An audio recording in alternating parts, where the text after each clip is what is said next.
Agora sim, foi, né? Foi.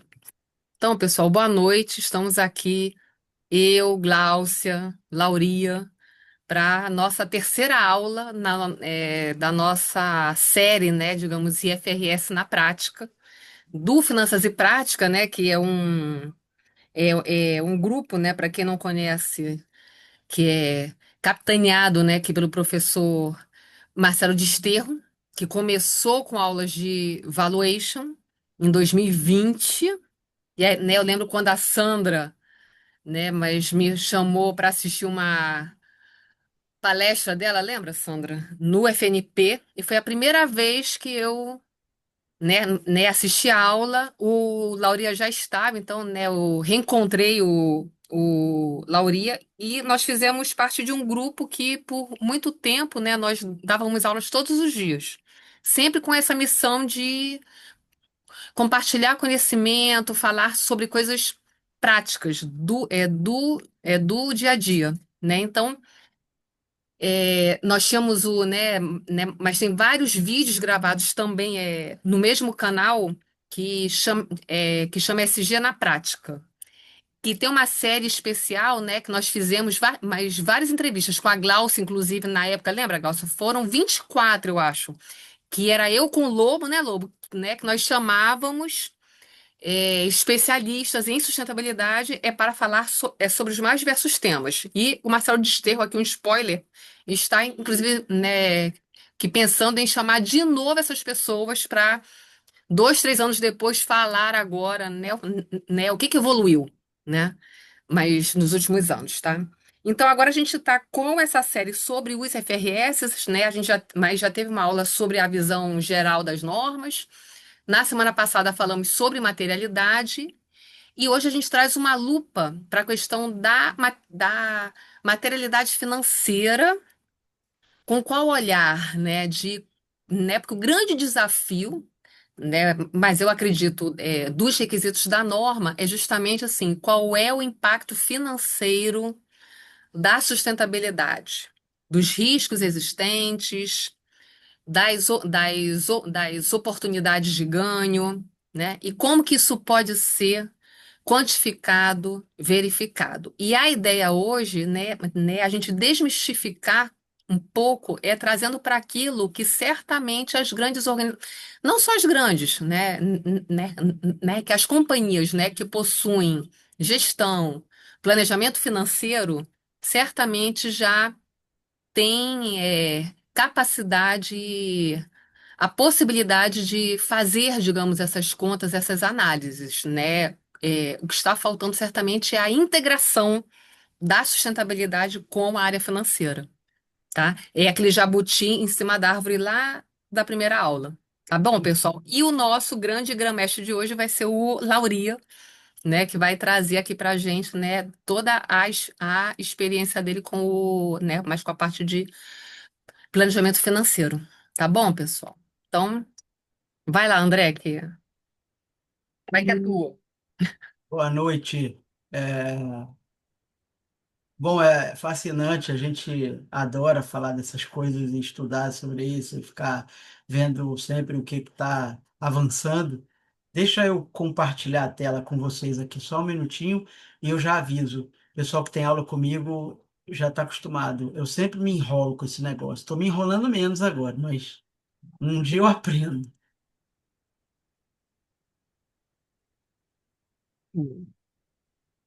Ah, eu vou até mandar para vocês já aqui, para vocês irem acompanhando o PPT. Todo mundo consegue Uhum. enxergar? Sim. Então, tá bom. Vamos lá, aula 3. IFRS na prática com essa visão do ESG, focada aí nos dois novos sobre isso que estão publicados, que a Rejane brilhantemente apresentou na aula passada. Bom, missão aqui do Finanças e Práticas, gente, só para a gente, se tiver alguém chegando agora, caiu de paraquedas, não sabe muito bem o que é, né? Poxa, esse negócio é de comer ou de passar no cabelo, nunca ouviu falar, não sabe para que que serve.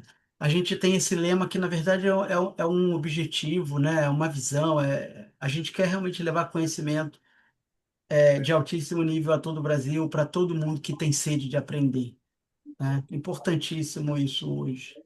Ah,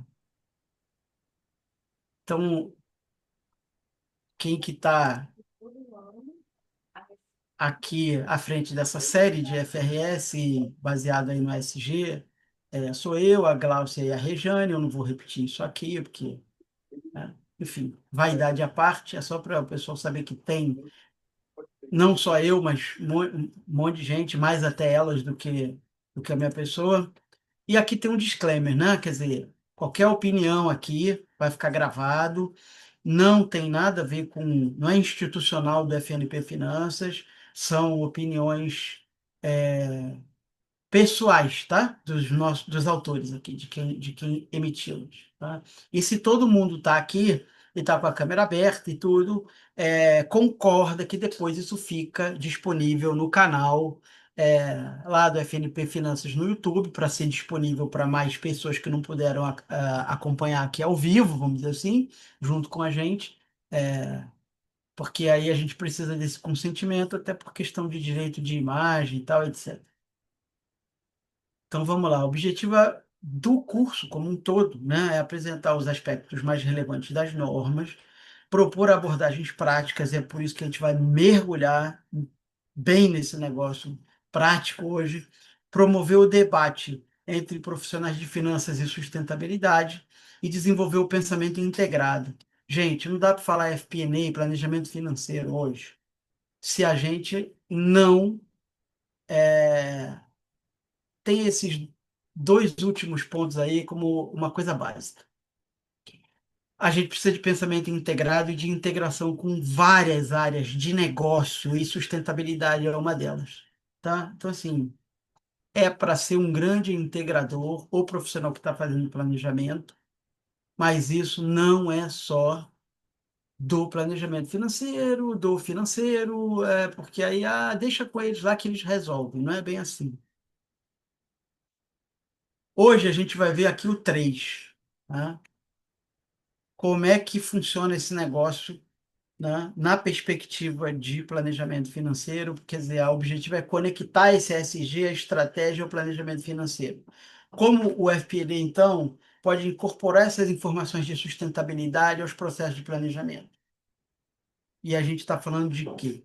Orçamento e a modelagem que envolve isso, e depois o acompanhamento e o controle do desempenho. Que tem uma coisa importante, gente. A gente vive num mundo probabilístico, ele não é determinístico. Então, ora, se existe um monte de coisas, se tu tem uma probabilidade de acontecer ou não, é, parece um negócio lógico, né? A gente olhar do ponto de vista, poxa, isso gera algum impacto? Qual é a probabilidade disso acontecer? Preciso me preparar de alguma forma. E aí, se preparar é ter um número,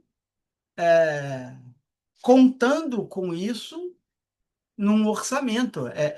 Tá planejado. Se acontecer com esta probabilidade, com esse impacto, o quanto que a gente bota ali para meio que estar preparado quando a coisa acontecer. Todo mundo quer que não aconteça, mas não sei. Eu, pelo menos, acabei de renovar o seguro do meu carro. Hã? Por isso que a gente faz esse tipo de coisa. Então, assim, tem o material de apoio, que são as apresentações, que a gente está disponibilizando em PDF depois. Planilha auxiliar, a gente passa também para quem estiver interessado. Eventualmente, leituras complementares. Até semana que vem, a gente, inclusive, está estudando mais alguma coisa relacionada ao tema de hoje, tá? Enfim, e depois a aula fica gravada lá no YouTube.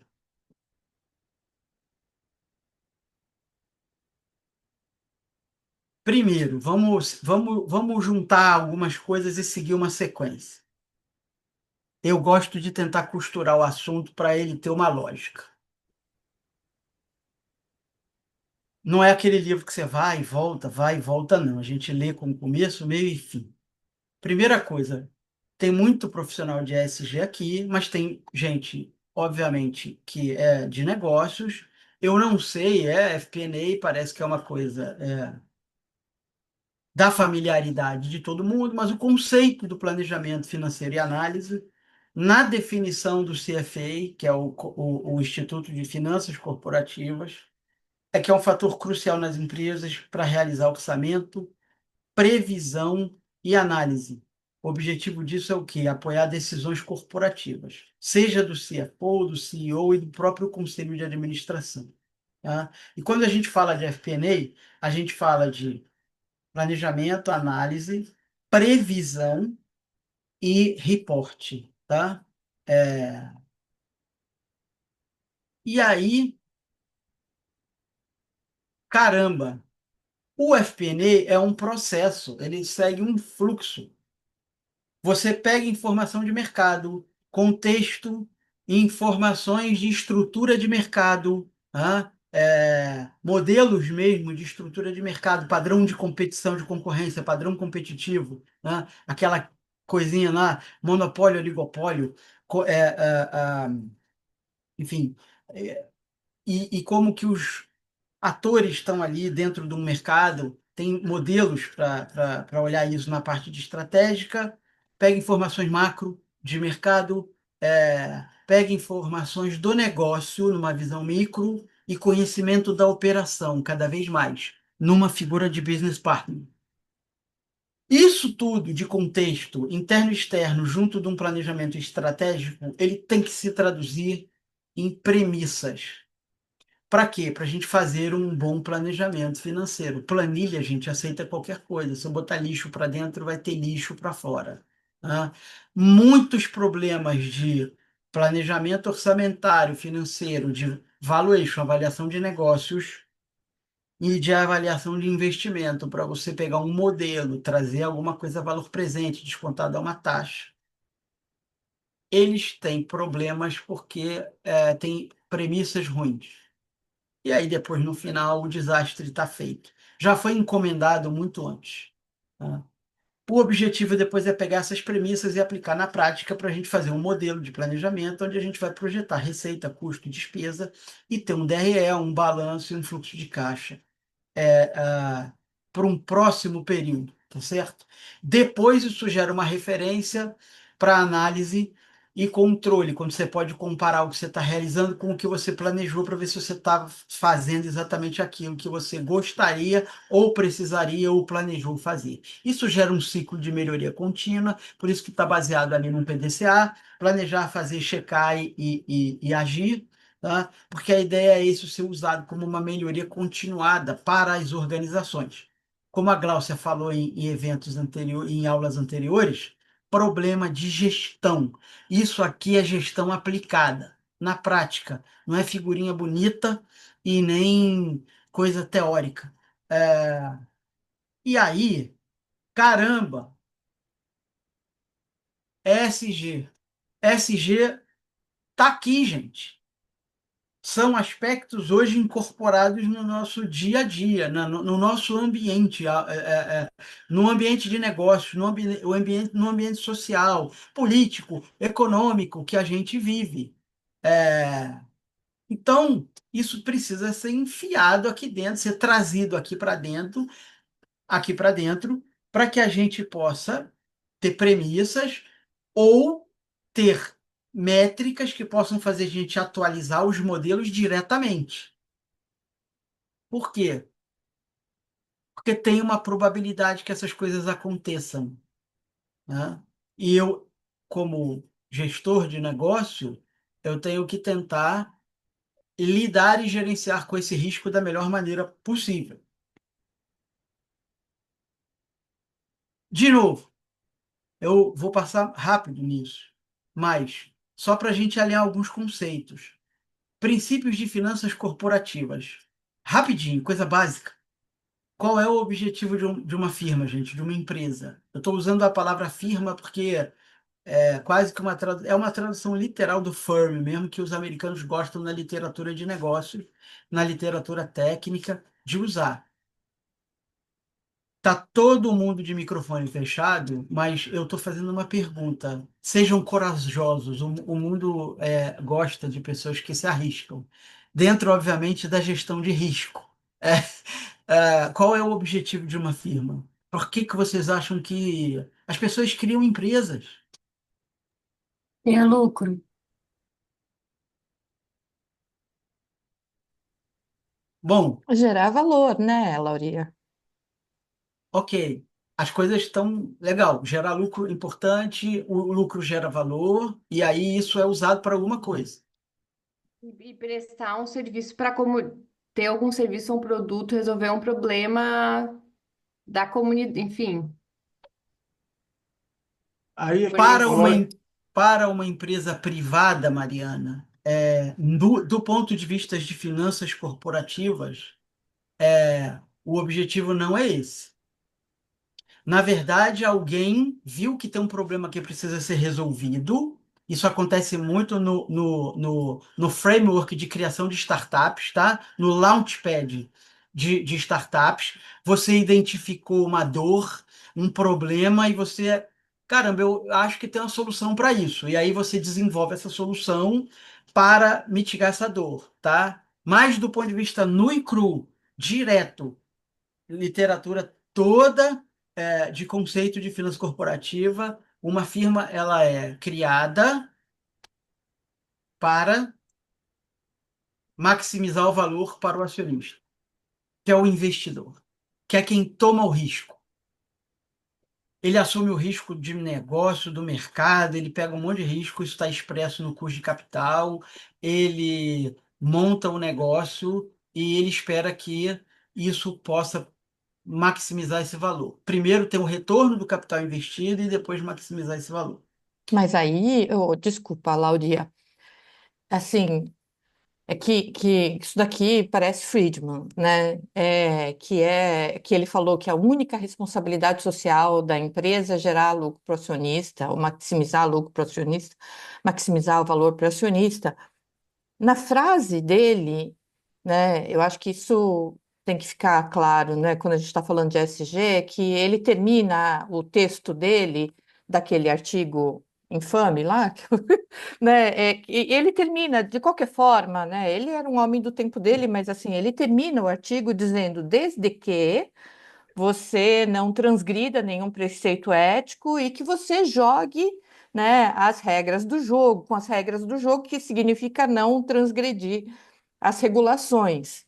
Né? E meu medo, quando a gente fala de maximizar o valor, é que o pessoal está fazendo isso passando por cima da ética, passando por cima de regulação. Tá aí a gente vê bairros afundando, é, sabe, assim, barragens colapsando, tudo. Então, assim, e aí eu queria entender se você está considerando já essa segunda parte da frase dele. Eu vou fazer a ligação Tá, a partir desse ponto, que é o início, como esse conceito foi expandido e incorporado com outras coisas que são importantes hoje, tá? tá.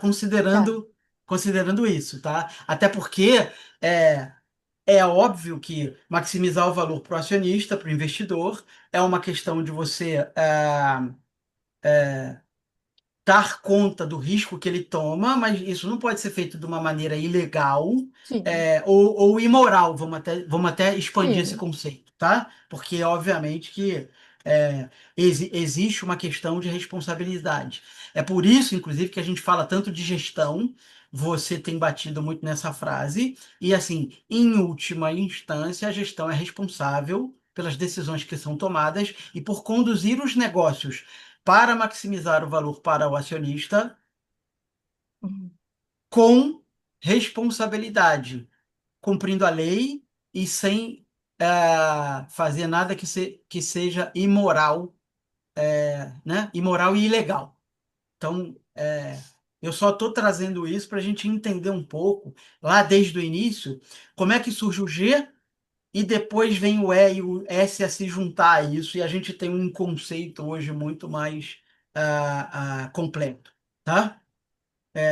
Eu nem queria perder muito tempo nisso, mas é importante pontuar, porque tem uma história por trás. E aí, como é que apareceu esse negócio de ESG? Apareceu a partir do objetivo de uma empresa, mas sabendo que isso tem que ser feito de uma forma é, legal e moral, ou seja, não ilegal e não imoral, tá? E aí um primeiro problema foi um problema de conflito de agência, que gerou o G, que gerou a governança. Eu, investidor, acionista, conselho de administração, eu constituí executivos para tocar o dia a dia do negócio, eu preciso garantir um alinhamento, até para que eles não façam nada ilegal e imoral, no qual eu, que estou com risco do negócio, não concordo. Tá claro isso? Acho que a gente está falando a mesma coisa, tá, Glaucio? Ok? É, e aí, para evitar esses problemas, a gente tem toda uma questão, né, de governança que foi criada, mecanismos de governança, né, auditorias, é, políticas, procedimentos, um monte de controles internos, e agora, mais ainda, boas práticas de governança. E aí tem o que, ó? Código de ética, transparência na divulgação de informação, proteção dos acionistas minoritários, e implementar políticas de gestão de riscos e compliance. E quando a gente fala de gestão de riscos e compliance, riscos ambientais e riscos sociais e compliance com a lei da onde você atua é básico, tá certo? Então, assim, um conceito que parecia muito duro, pô, vou maximizar o valor do acionista. Peraí, mas como a Glaucia bem colocou, não num esquema de vale tudo, né? Não vale tudo, tá certo? Porque senão é a lei da selva. E assim, a gente quer viver na selva preservando o meio ambiente, mas não na lei da selva, que vale tudo, um contra o outro, e no termo, no significado, vamos dizer assim, pejorativo do termo. Tá ok até aqui, gente? E aí, como a gente tem hoje o E e o S junto com o G num grande esquema de ESG, a gente está cada vez mais evoluindo nisso. Termos instituições como o IFRS tratando de normas sobre sustentabilidade é um baita avanço, gente. O IFRS estava preocupado em ter uma norma contábil internacional lá atrás. Para quê? Para que as empresas de capital aberto, pelo menos isso, né, por questões regulatórias, pudessem ter números comparáveis, para que elas pudessem ser bem avaliadas para quem está no mercado vendendo e comprando negócio. Ter normas de sustentabilidade é um marco. Olha, oficialmente a gente está trazendo o ESG para dentro de casa, por isso que a gente está falando isso, como é que a gente bota isso dentro do planejamento financeiro, como é que a gente trata isso num orçamento de empresa. E, caramba, ah, eu não sei, pelo menos é a minha opinião pessoal, vejo como uma evolução muito significativa, tá? E isso tem que estar, de alguma maneira, refletindo num risco percebido, é, e que vai se traduzir num impacto numérico. Para tudo? Não, como a Regiane colocou e a Glaucia também estão trazendo, quando é tido como relevante, né? Você pode ter, sei lá, uma lista de 20 questões e, poxa, o que tem uma coisa onde a gente tem que tomar cuidado são as 5 principais, ou 3, enfim. Não significa que a gente não vá citar todas elas, mas a gente, na hora de incorporar o número, talvez a gente não precise fazer para todas, tá? Zé, pode falar. Laurinha, a pergunta é simples, quer dizer, na realidade é o seguinte, dentro do orçamento, dentro das linhas de orçamento vão estar incorporados os riscos, né? Ou prevenção de risco, ou qualquer coisa desse tipo. Então, na realidade, nada mais é do que o orçado realizado dentro com essas previsões dentro, ou não? Você me entendeu? Tem Eu não sei se não várias. foi A, claro. a gente vai listar daqui a Então pouco tá, 4 beleza. abordagens para tratar isso, tá? Mas o importante é que você identifique todas essas questões de governança e de meio ambiente e sociais que têm impacto significativo na tua operação. E quando eu falo da operação, é a operação e o entorno dela, tá certo? Porque a empresa, viu, Klaus? Ela não está, como eu falei lá no início, ela está inserida num contexto maior do que ela, onde ela tem concorrente, ela tem governo, ela tem fornecedor, cliente, ela tem sociedade. Então, assim, esse conceito é, é, é, não só do acionista, mas da parte interessada, né, que está cada vez mais no dia a dia nosso, ela está deixando cada vez mais claro isso. Olha só, você não está sozinha num mundo é, sem interações e impactos maiores do que o seu próprio umbigo, né? É, e, e, e aí é bom que a gente tenha tudo isso identificado e que, numa visão de risco, a gente consiga mensurar de alguma forma e incorporar isso quando relevante, de novo, quando relevante, ao a nossa gestão, né? E o planejamento financeiro, ela é uma grande referência para controle. A gente pensa como é que vai ser o próximo exercício, é, e depois a gente vai controlando mês a mês, no mínimo, né? Como é que a gente está com relação a isso? É como se você dissesse o seguinte: olha, a velocidade agora vai ser 80 km/h. E todo mês a gente vai olhando ali, a gente está cumprindo isso, ou a gente está mais rápido ou mais devagar, e por quê? Tá? Estou simplificando a coisa, mas para a gente fazer na prática, a gente gosta de, aqui, pelo menos na FNP, cumprir um princípio de tentar deixar o mais simples possível, né? O Zé está com a gente há bastante tempo, ele lembra do KISS, né? Que a gente repetia muito lá, keep it simple, é, S três pontinhos no final. Então, assim, trouxeram as normas só para a gente fazer o link de uma coisa com a outra agora.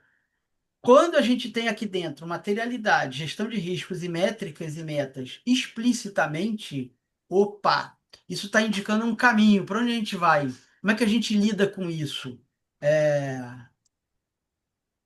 E aí não é só ter um negócio bonitinho, às vezes, de escrever um negócio maravilhoso e, cara, você escreve um monte de coisa super legal e em muitas organizações aquilo não se reflete em nada na prática.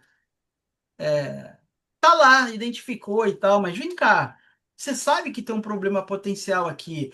Você se preparou? Você reservou uma provisão financeira para caso esse negócio aconteça?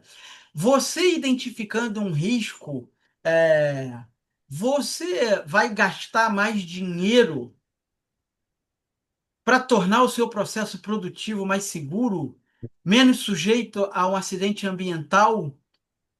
Ah, sim! Agora, numa auditoria, se eu for o auditor, ou fosse, né, eu pediria evidências disso. E aí a primeira coisa é a seguinte: ah, tem CAPEX, tem orçamento de capital para ter um investimento alocado nisso? Você falou que vai pegar um potencial problema ambiental causado no teu processo e você está tomando medidas ou vai tomar medidas para diminuir esse risco. Ah, botar uma tecnologia melhor, ter equipamentos de monitoramento mais novos, ter uma tecnologia mais avançada. Ah, ok, legal. Eu vou fazer. Tem dinheiro no seu orçamento para você fazer?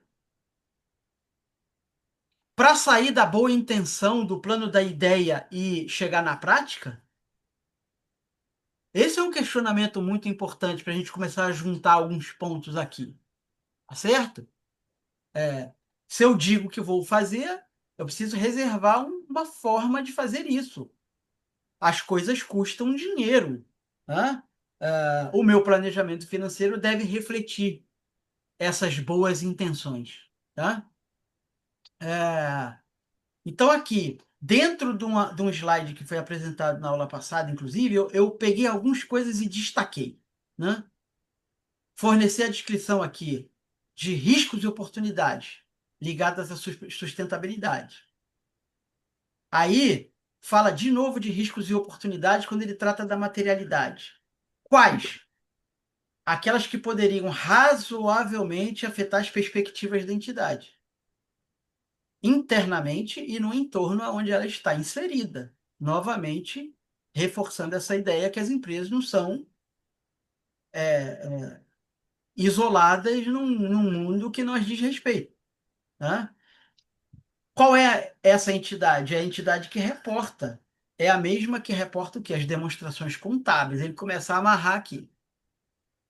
Entidade gente, num conceito, numa definição contábil. A entidade contábil é, vamos falar lá, a PJ, o CNPJ, que reporta as demonstrações contábeis. Informações conectadas.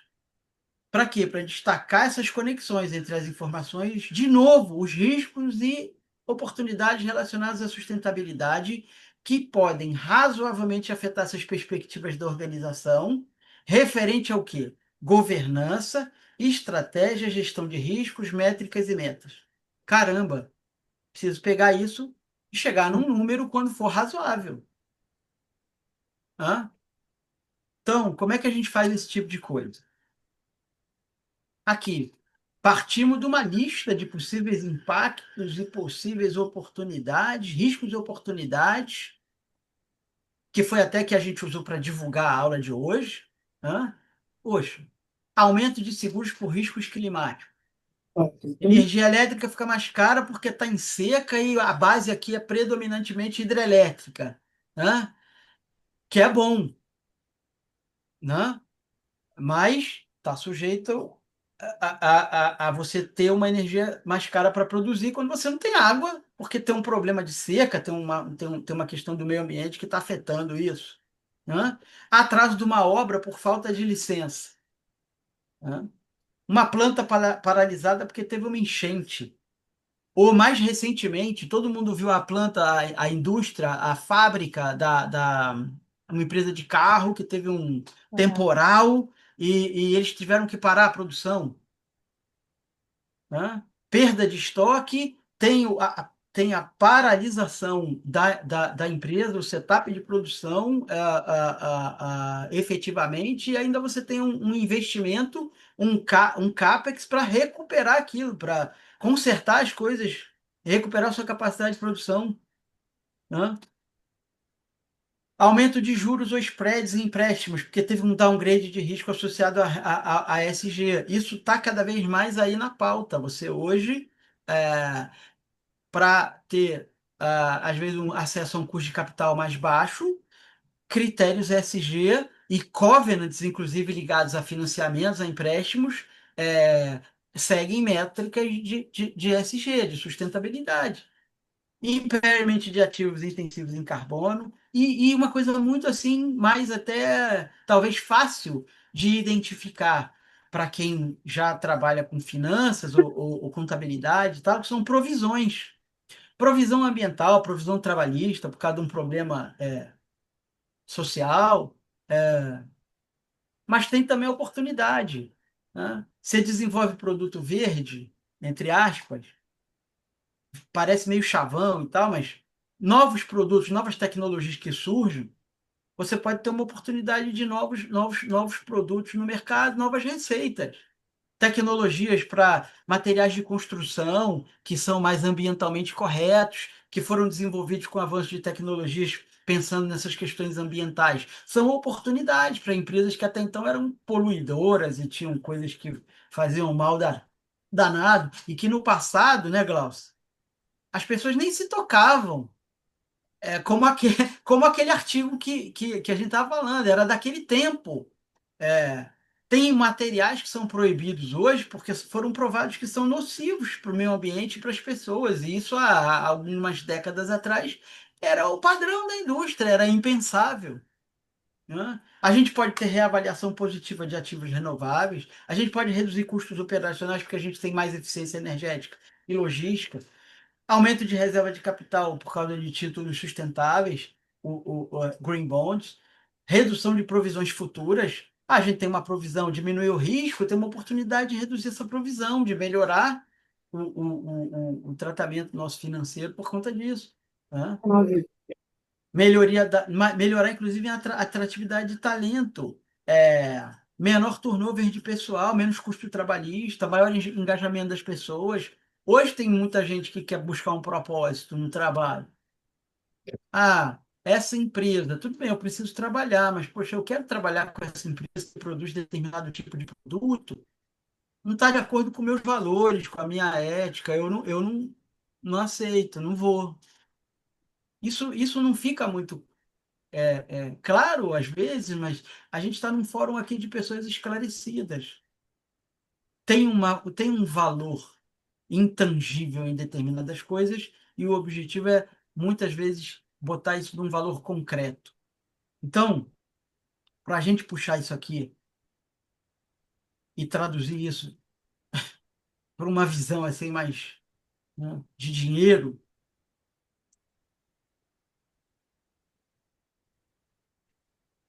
4 abordagens, tá? Como eu monetizo temas qualitativos.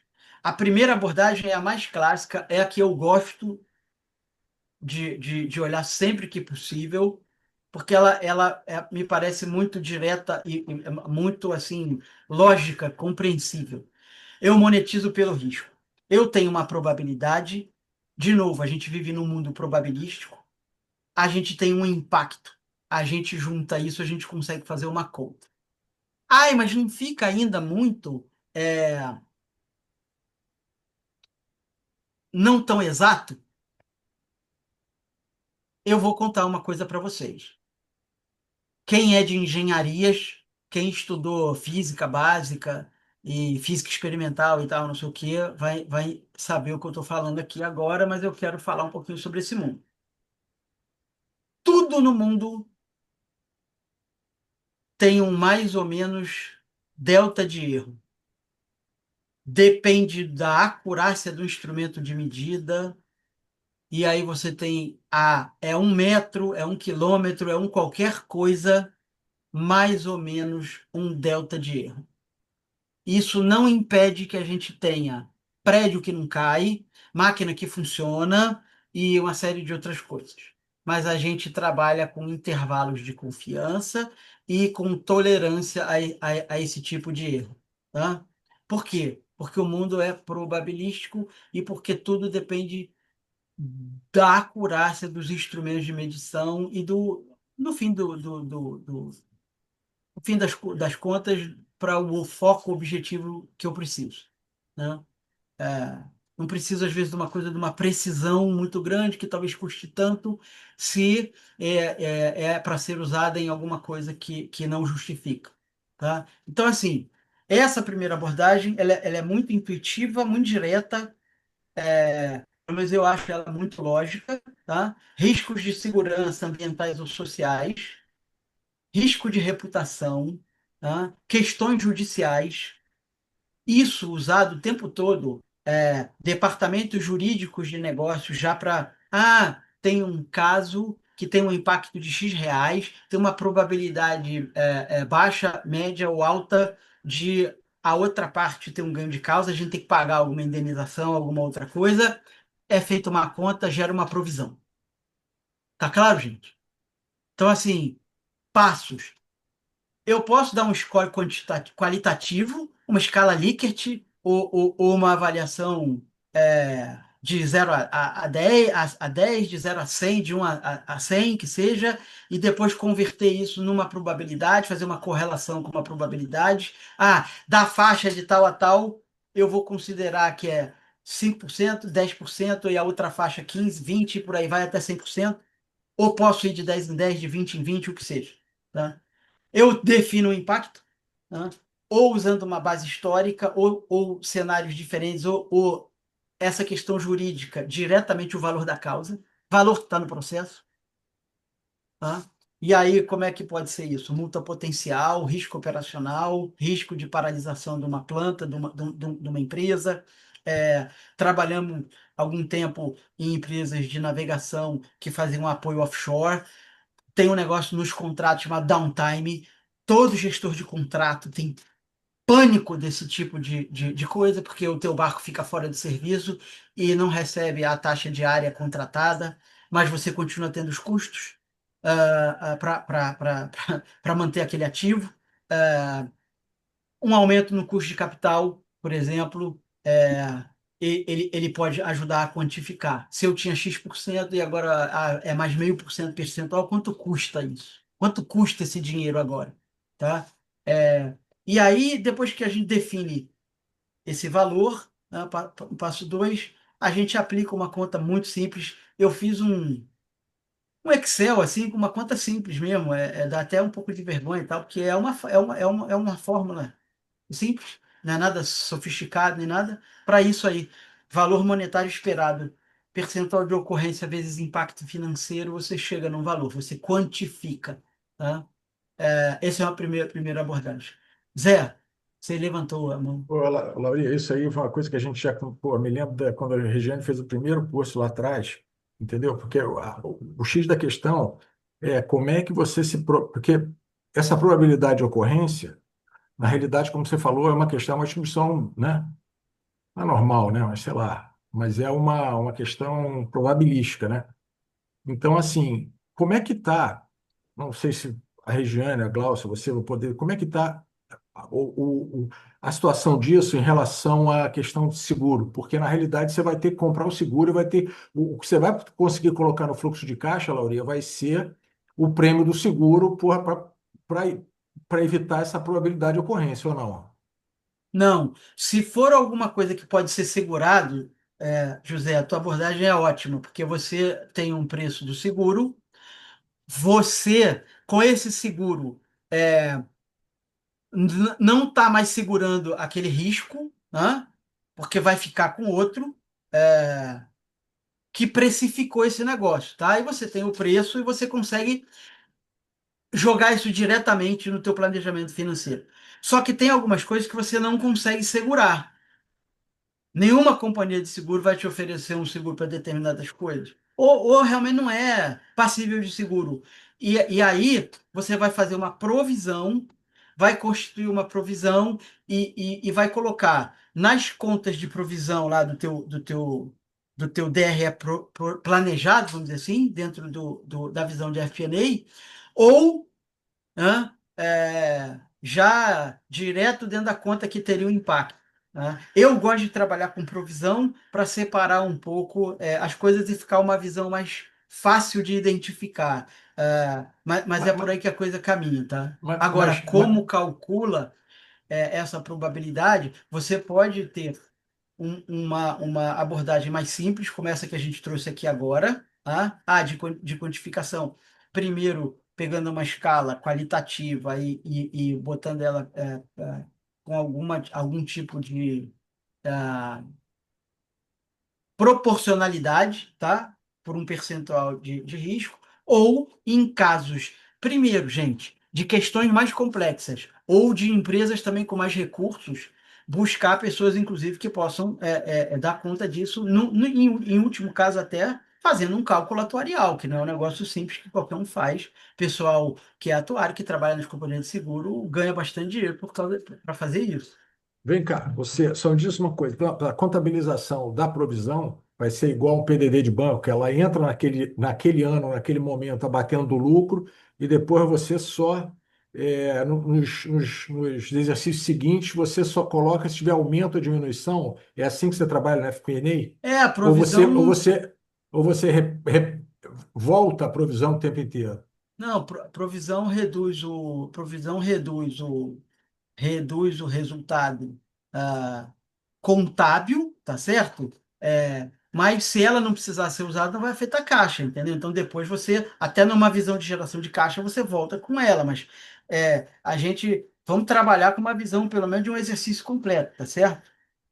É óbvio que a gente fica olhando realizado e orçado todo mês, mas vamos considerar o ano, tá? Isso aí.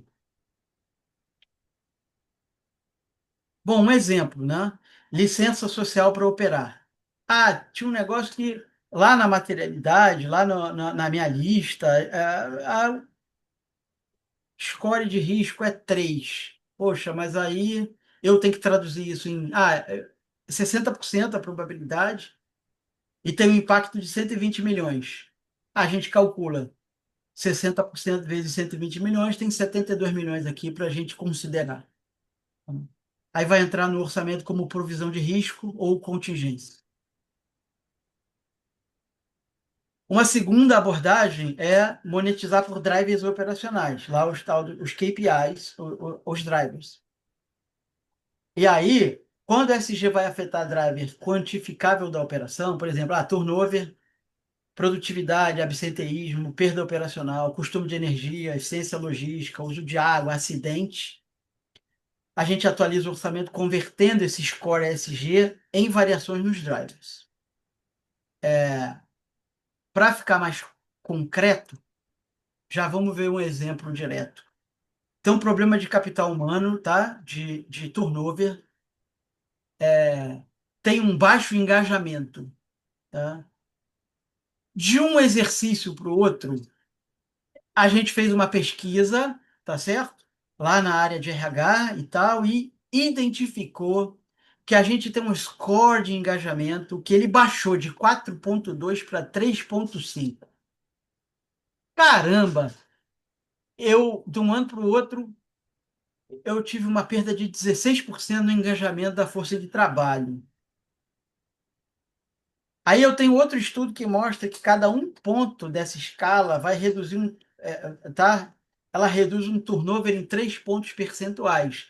Então, se a gente tivesse melhorado esse score, a gente reduziria o turnover. Como a gente está diminuindo esse engajamento, o turnover esperado, que era anteriormente 12%, ele vai aumentar para 14,1%. Caramba! O meu RH tem um custo médio de turnover, junto com o financeiro, de R$ 36.000 por funcionário. A gente tem 4.000 funcionários na empresa, numa base aí exposta.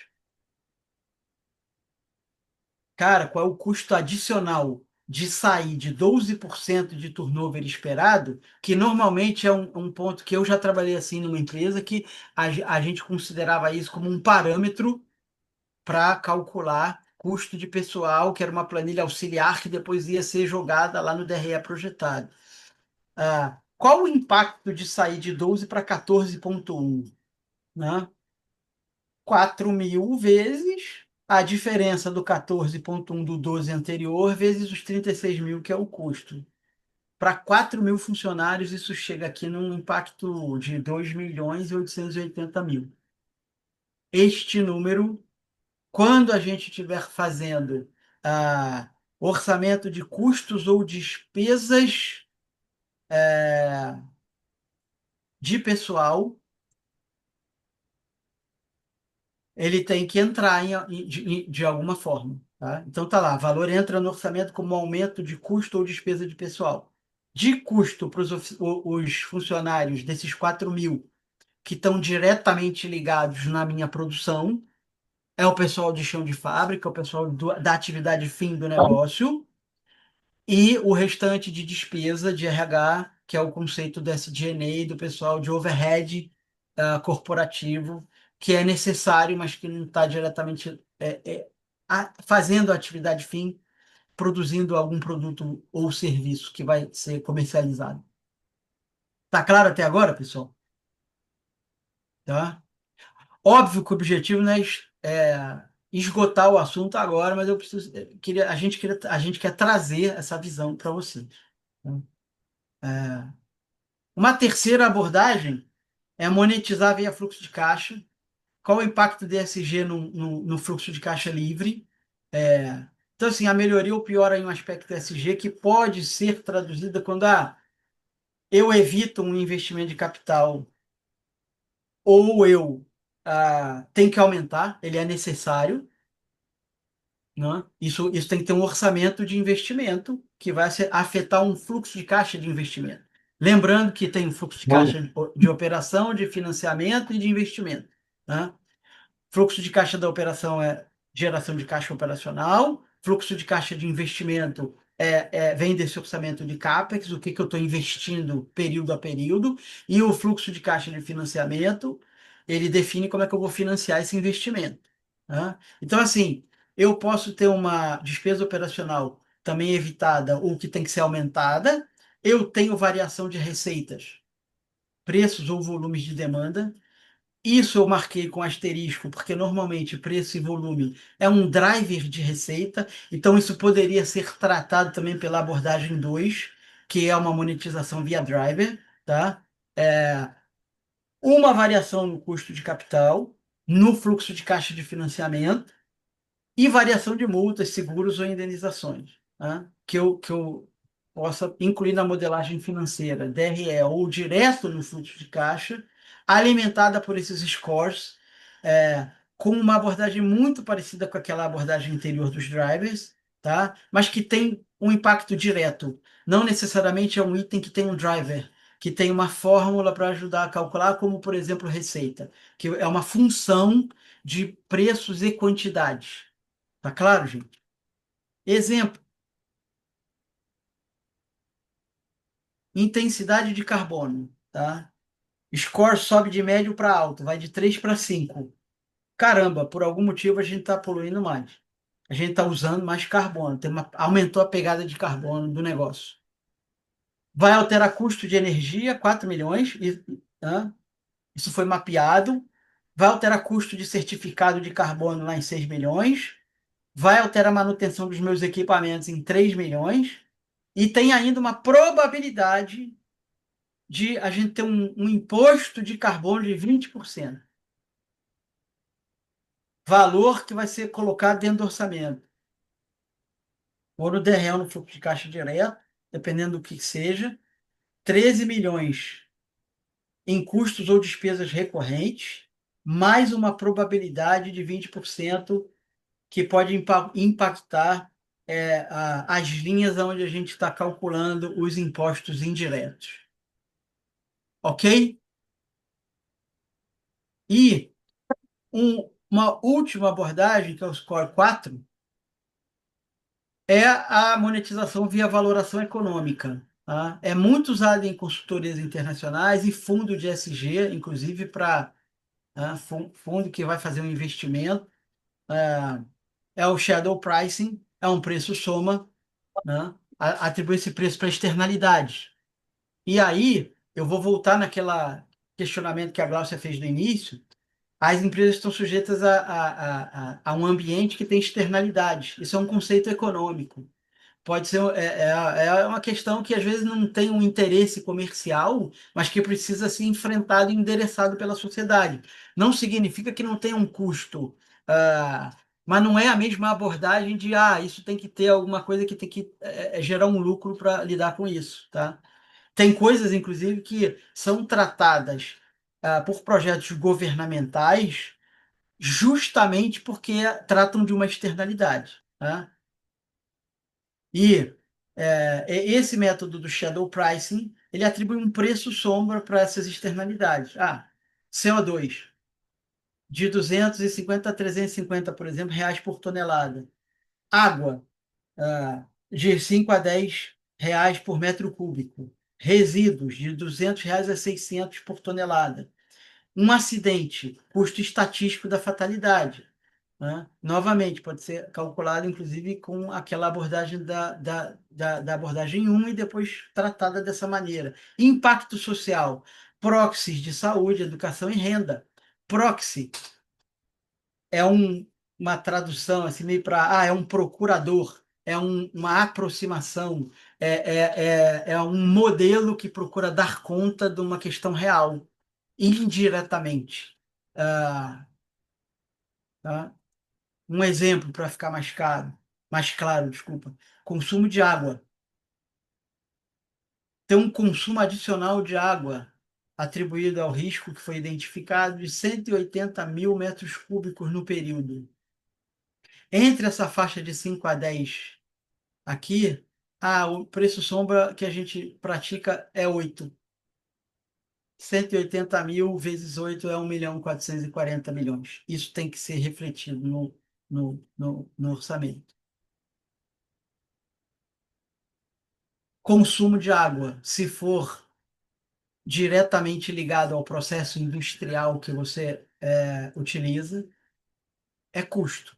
Custo de operação, custo de produção, né?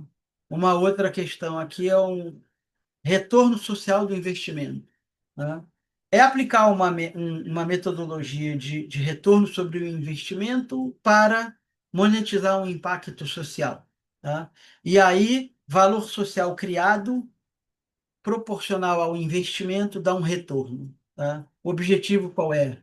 Poxa, fazer um investimento que possa gerar um valor social maior do que aquilo que foi gasto, que foi investido, tá? E aí converte-se parte desse valor em um fluxo de caixa estimado. Você pode tratar isso para dar conta de questões, por exemplo, indústria da mineração. Você, quando termina uma mina, você tem todo um problema ali no entorno, que normalmente tem uma comunidade ou várias comunidades que precisam ser não só ambientalmente mitigados e tratados, mas socialmente, inclusive.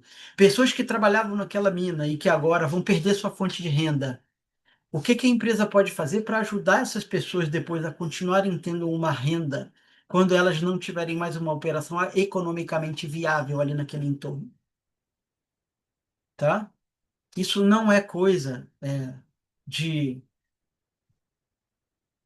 teórica, não é coisa conceitual, entendeu? Isso afeta de forma prática a vida das pessoas e a operação das empresas que estão instaladas e que têm licenças para operar outorgadas para aquelas comunidades ali, para aquelas áreas geográficas. Uma outra coisa é o custo total da propriedade, né? E aí inclui alguns custos ocultos, né? Anteriormente. Ciclo de vida de produto, manutenção futura, descarte, impactos regulatórios projetados. Toda essa parte de economia circular, poxa, mas depois tem um resíduo, tem um produto que fica velho e que depois é descartado em algum lugar. Como é que a gente minimiza isso, né? Custo total é o total cost of ownership, né? Como é que eu, como empresa, tento diminuir isso, né? E aí, a primeira coisa é identificar que existe, que isso ficava muitas vezes em segundo plano, não era considerado, e depois procurar fazer alguma conta. A gente tem essas abordagens todas. Será que não dá para tratar de uma outra forma? Ou faz com pesquisa e gera esses relatórios que essas consultorias normalmente publicam em cima de estudos que são feitos. Óbvio que isso tem que ser pago, etc., mas também é o negócio deles. Enfim, a ideia, gente, para a gente fechar aqui numa, num passeio lógico que nós fizemos hoje, a gente sai disso daqui, se eu usar um apontador fica mais fácil, a gente sai disso daqui, faz uma conta, usando essas abordagens todas, e depois isso se reflete aqui num planejamento financeiro, em cada uma das linhas onde for aplicável. Provisão, quando for linha de provisão, direto num fluxo de caixa que vai aparecer aqui embaixo, quando for o caso, tá? Não necessariamente na DRE, e por aí vai. custo ou despesa de pessoal, custo de produção, isso vai sendo encaixado, tá? Mas ele precisa primeiro ser calculado. Tá claro, gente? A gente preparou um mão na massa, na verdade a ideia era ir aqui para o Excel e mostrar, fazer um exercício rápido, é, mas a gente está em cima da hora, do tempo, aí também não quero chatear ninguém. Tem eu vou parar aqui rapidinho a apresentação do slide. A gente vai divulgar uma planilha. Ela é muito simples, tá, gente? Para quem está fazendo aula lá da FP&A, que a gente está modelando o Excel, fazendo, né, parece até um negócio meio de criança, mas é, baseado naquela abordagem um, que ela é muito direta, né? É um cálculo assim, bem intuitivo, tá? É, é. A gente tem uma planilhinha aqui para calcular esse valor esperado, tá? Você lança aqui na célula amarela um impacto financeiro, em dinheiros, qualquer um que seja. Você parte de um score aqui qualitativo, atribui uma probabilidade que está relacionada com essa faixa onde ele está colocado, e aqui já tem uma fórmula de pegar essa probabilidade e multiplicar por esse impacto e chegar num valor esperado. Sim. É. Qualquer um com a planilha consegue brincar um pouco e ir fazendo suas análises, tentando calcular. A gente vai deixar isso, vai passar essa planilha para vocês também. Tá claro, gente, até aqui? Ou faz sentido ou não? Dúvidas, perguntas para a gente poder fechar aqui o mais perto da hora possível.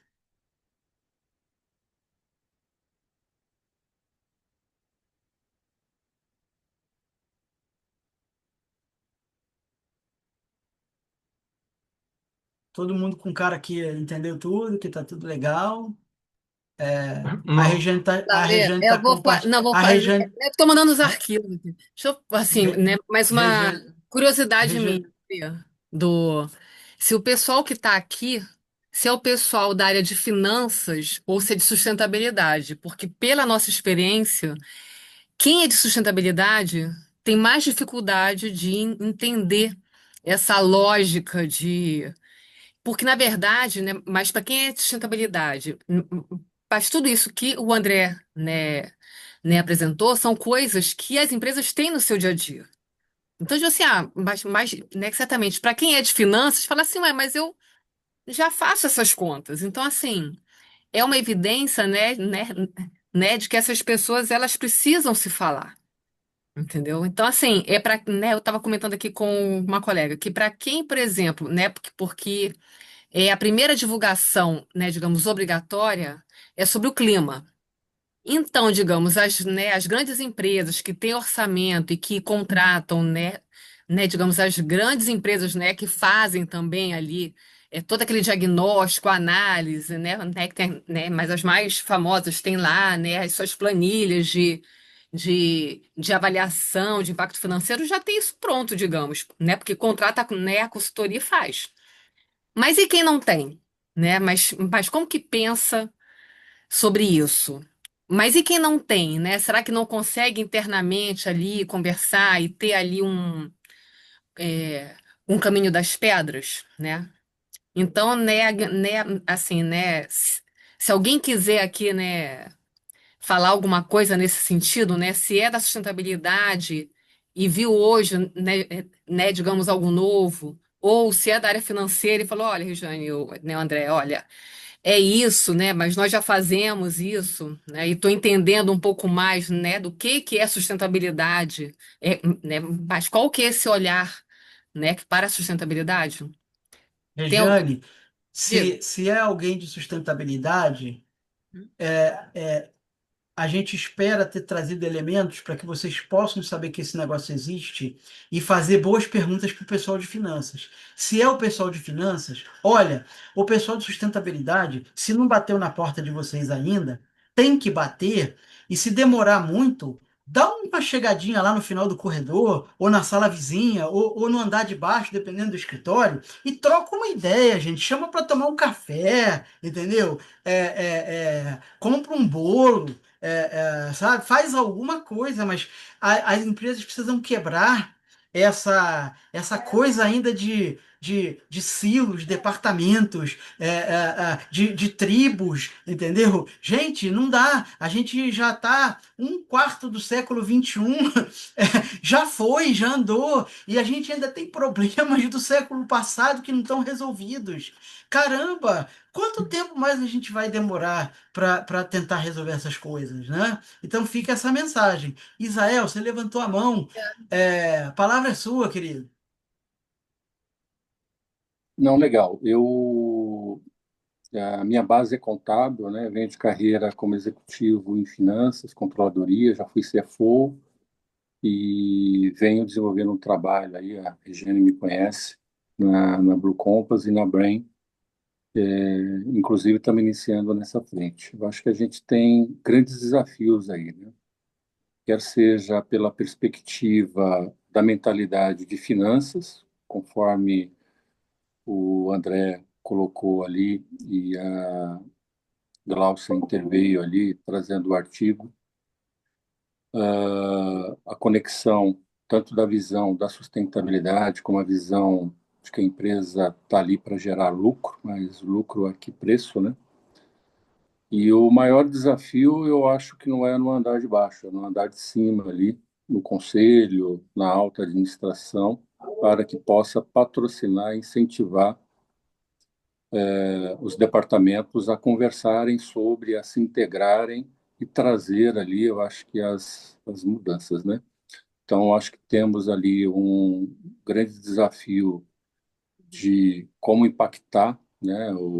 Foram as premissas ali que o Lauri trouxe ali na sua apresentação, como que a gente impacta ali no valuation, como que a gente mensura esses Uhum. riscos aí e tudo mais. A norma S1 ali, pelo que entendi, ela prevê que a companhia divulgue ali a questão dos riscos em outras áreas também, não é, Regiane? Sim. E então temos, eu acho que, grandes desafios aí por essa linha, né? E um ponto assim, só para que agora que você está falando, eu tô pensando assim, que lembrando né, que toda essa análise ela vai ser a pauta, digamos, para a materialidade financeira de acordo com os IFRS. Ah, mas na aula passada a gente falou sobre dupla materialidade. Ah, mas a dupla materialidade hoje financeira já faz essas contas? Eu diria que poucas empresas fazem hoje uma dupla materialidade, né, que contemple, mas esse tipo de conta. Porque a maioria faz ainda no molde, né, digamos, anterior, né, que você faz uma análise mais quali, ou mais, né, mas eu já falei sobre isso, né, que o pessoal pergunta para os investidores qual é a relevância do tema. Então, não tem nenhuma análise quant. Tem de tudo, tá, gente? Porque são são as empresas caminhando. Mas no universo de todas as empresas que têm a obrigação de aplicar as normas, eu acredito que poucas fazem, né? Dizer assim, Mas, Regiane, espero estar errada, mas na nossa amostra, né, Gláucia? São poucas, né? Regiane, isso acontece porque do que o Lauro falou, que a gente vive num mundo probabilístico, né? Essa é a questão. Está faltando a questão de mensurar a probabilidade de ocorrência do evento. E isso Sim, não é qualquer um que está fazendo. O problema é esse. pelo custo envolvido, entendeu? Mas assim, Agora, mas, olha só, eu tenho dois filhos jovens, tá? uhum, Na faixa dos 20. E uhum, um deles é envolvido, ele está na área. E é o que eu digo para ela é o seguinte, não tem, eu acho que não, como a gente, o foco do FNP, sempre, né, pelo menos uhum, quando participava, era educação, né? Então, para os mais moços é o seguinte, o pessoal de, de, de, de sustentabilidade esquece o tabu das finanças e vice-versa, porque isso já se integrou. Finanças sustentáveis é um. Porque na medida que você pega uma empresa listada e obriga ela a divulgar Uhum, de uma determinado formato, entendeu? Acabou. uhum. Esquece. Tá feito. Não tem mais volta. Concorda, Laurinha? Não tem mais Sim, volta. por isso que eu coloquei, trouxe aquela visão que a Glaucia depois fez o comentário, até como uma provocação, mas para a gente ter um ponto de referência e mostrar como a coisa vai evoluindo. E quando eu comentei que ter normas IFRS específicas para isso é um avanço enorme, é justamente nessa direção que você está colocando. Gente, olha só.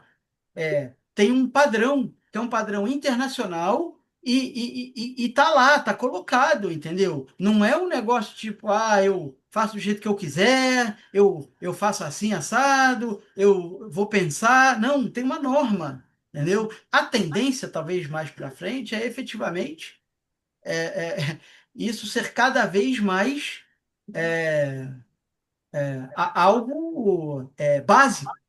Pô, não tem jeito. Eu me apresentar isso aqui, eu nem converso. Entendeu? Entendi. E isso, inclusive, para financiamento, para investidores, para, né, como tem essa metodologia de fundo. Poxa, eu vou investir num negócio e não está claro para mim. E aí, né, lá no G, ainda já tinha isso. As informações têm que ser transparentes. Eu não estou deixando claro para quem de repente está querendo comprar um negócio aqui, entrar no risco comigo que tem um monte de riscos ambientais, sociais, e que tem riscos que não estão endereçados, que eu não estou nem aí para eles. E aí, será que, né, eu estou fazendo compliance com a legislação e estou agindo de uma forma ética, moral e legal, né, dentro do ambiente de negócios? O ambiente de negócios tem que ser um ambiente de negócios saudável, Ô, Laurinha, né? uma É. coisa que sempre que eu queria ver como é que isso ia acabar, que é, por exemplo, projeto de infraestrutura. Isso não vai acabar. Mas, Gláucia, pode ser que uma barreira lá se rompa. Então, mas você não vai poder viver sem projeto de infraestrutura. Então, assim, como é que isso vai se comportar dentro do projeto, Lauria? Porque Uhum. o fundo ou o BNDES, ele vai exigir que você coloque isso, mas como é que você vai achar uma taxa interna? Como é que você vai ter um VPL, uma TIR condizente? Por isso que eu perguntei do seguro, entendeu? Porque o seguro é que vai fazer a conta atuarial da probabilidade ocorrendo daquele evento e ele vai te dar um prêmio, entendeu? Eu não vejo como incorporar isso em orçamento, em projetos, né? Que não seja dessa forma. E é FP&A, né, Laurinha, que está lá, né, está dentro do projeto e é orçado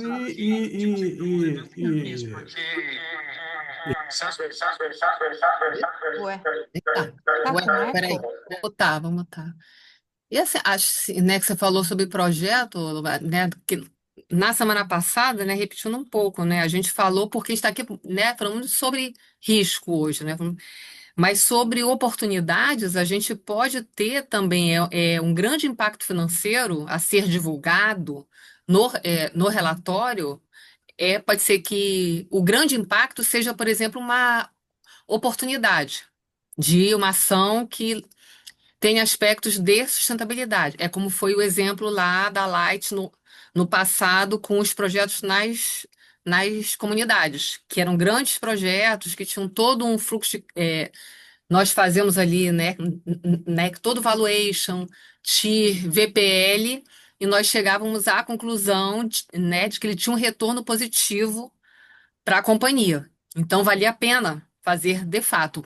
E tinha outros ganhos, né, porque tinha um dinheiro ali, que era de uma obrigação junto à ANEL. E aí mais uma provocação, digamos, mas nós temos empresas que fazem emissão de bonds, debêntures e que fazem, né, aquele framework que é um projeto às vezes, né, que é um grande projeto que traz o retorno financeiro, né? E que é o destaque, né, né, que vai trazer um grande ganho ali para a companhia, né? Será que, né, mas esses cases também não, né, é que não poderiam, né, compor, digamos, esses relatórios financeiros de sustentabilidade? Entende? Né? Então a gente tem que sempre estar olhando para risco e para oportunidades também. Então, de novo, gente, é a visão integrada, né, que é do todo. Entendeu? Então, né, mas são evidências de que isso, tudo que né, mas que os FRS trazem, né, de novo, né, Glaucia falou, o André falou, é sobre gestão, uma boa gestão, né, das organizações e que as empresas certamente, de alguma forma, já trabalham isso, né? Então fica a grande mensagem para quem vai fazer o documento, se for da área de sustentabilidade, converse, fale, né, como um bolo, né, André? Que Toma um café, come um bolo, troca uma ideia, né, aqui no popular. Gente, pelo amor de Deus, empresas são feitas por seres humanos. Hum, entendeu? A O, gente o- precisa ter claro isso.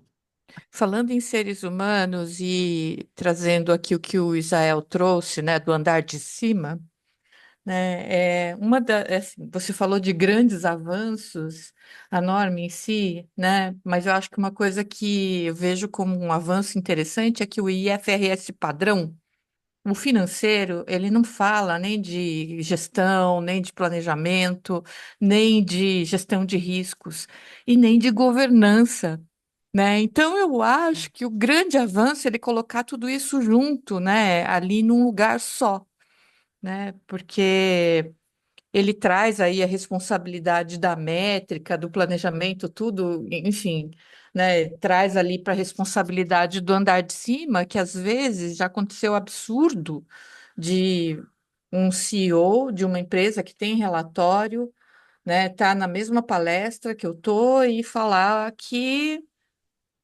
legal esse negócio de relatório de sustentabilidade, né? Eu vou falar para minha equipe te procurar para fazer. Mas a sua empresa já tem, né? Tipo, o cara não tomava nem conhecimento, sabe? Assim, é um absurdo, Não, E, absurdo. a- e agora, Glaucio, é aquilo, né? Sair do relatório para Gestão. gestão, entendeu? Quando eu falei justamente, você tem isso aí, você faz, me mostra como vocês estão fazendo, você pode me dar evidências? Tá no seu orçamento? Você, pelo menos, você orçar já é algum tipo de evidência que você botou um dinheirinho separado ali, está considerando aquilo, para sair do plano da ideia para coisa prática. Se não, caramba, se está num relatório lindo, todo colorido, impresso com papel couché de gramatura pesada, em offset não sei quantas cores e tal, com verniz, lindo, entendeu? Maravilhoso para ter numa biblioteca lá, para ter numa estante, mas e aí? É só isso? Hã? Não, não pode. Tem que Glaucio, ter tem que ter além disso, e aí é gestão. Como é que a gente vai fazer? Se não alocar um dinheiro na coisa, você não faz nada.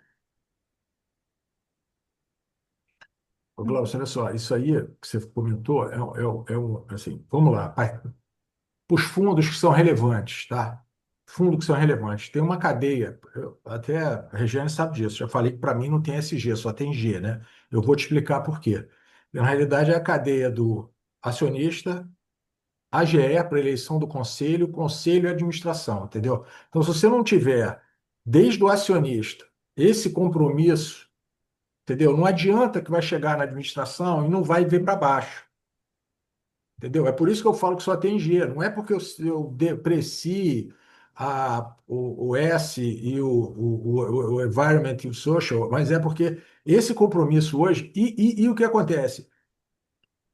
Os grandes mesmo, Glaucio, estou falando internacionais, os caras estão preocupados por isso, porque não adianta você dizer que vai fazer, porque você tem que ter esse compromisso. Então, o cara apresenta um plano bacana lá, vou fazer não sei o que, legal, mas olha só, tem essa cadeia, as pessoas avaliam isso. Esse é o primeiro momento, depois é que vai para a planilha. Entendeu? Eu estou falando de fundos, bilionários, quem realmente decide o processo de investimento, entendeu? Excelente, Zé. Bom, a gente passou 25 minutos do tempo, Lauria, porque o assunto É, daria para é ficar que, 8 horas falando, né? é que eu realmente, né, o pessoal foi fazendo, foi trocando ideia e tal, não sei o quê. Ok. É, é, mas, enfim, já passamos do tempo. A gente É, tenta fazer, né, André, em 1 hora, mas não dá, sempre é, escorrega um pouquinho. Mas assim, se a gente marcar 2 horas, a gente eu, vai fazer 2 horas e meia. Então é eu melhor só que a gente posso, dar eu aquela só escorrida. posso, Regiane, eu só posso pedir para você Aham. tirar uma foto de todo mundo para a gente fazer um post amanhã, né? Quem quiser abrir e puder, Quem obviamente, que tiver pode, menos Abel? quem tiver menos descabelado, enfim, e tal, para a gente poder fazer uma foto e, Uhum. poxa, agradecer em nosso nome aqui, Rejane, de Glaucia, Vou meu, tirar do foto, FNP hein, pessoal? Finanças, Vamos lá, um quem pode super abrir muito aqui? obrigado para todo mundo. Espera aí, tchau. Obrigada a Tiraram você, foto. Lauria, pela generosidade, viu? Peraí, de novo que o pessoal abriu de novo. Peraí, de novo. Mas a ideia, assim, eu acho que pelo menos a gente está tentando trazer algo novo, entendeu? Algo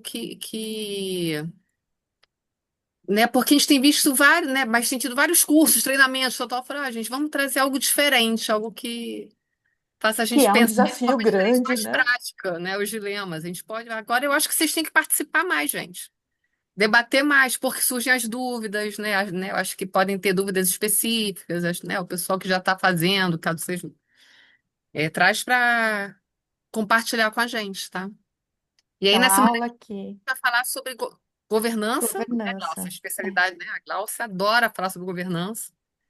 E sobre a parte também da auditoria, dos controles internos, né? Que aí vamos todos falar, Uhum, né? Mas quais são as grandes preocupações, né, mas para a execução desse trabalho, tá? uhum. Ok, pessoal? Tá bom, então. A gente continua depois, né? A gente vai passar, acho que né, estamos com a ideia, né, de passar uma enquete para ver se tem temas para próximas aulas, entendeu? Né, eu Uhum. acho que é um ponto relevante. Se tiver, a gente vai seguindo, né, pessoal? A gente vai se revezando juntos, separados, para ficarmos sempre atualizados, tá bom? Obrigada pela presença de vocês mais uma vez. Lauria, nota 1000, tá? Glaucínia, Parabéns, Lauria. Lobo, bom te ver de volta, sempre, Zé, todo mundo. Dani, o Obrigada Fábio, pelas gente, olha o Fábio, perguntas. Glaucia. Fábio Regiane, é Fábio Ferreira mais fácil do, Lucina. colocou em cima da árvore do é RI. mais fácil do que o domingo, 8 da manhã. Domingo, 8 da manhã é duro, hein, Regiane? O E as aulas Fábio 6h30? O cara uma vez perguntou se eu era doido. Falei, não, pô, é um O horário que as Marcelo ainda pessoas continua com isso? podem. É isso? Ainda continua com isso?